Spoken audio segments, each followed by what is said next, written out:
السلام عليكم. تحليل ماتش مصر وغينيا. لا جديد يذكر ولا قديم يعاد.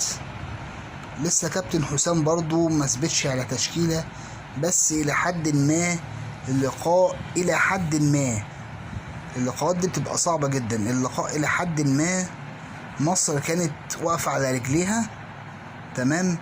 الدفاع كان، أنا وجهة نظر الدفاع كان أحسن من ماتش بوركينا.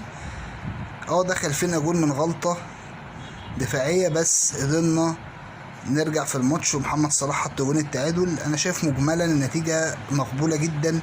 انت 4 نقط وانت معاك كان 6 نقط، يعني انت 10 نقط دلوقتي.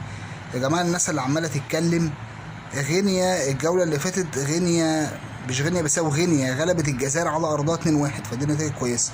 وكابتن حسام لسه بادئ ان شاء الله بالتوفيق، ونوصل باذن الله كاس العالم ونحسمها بدري بدري.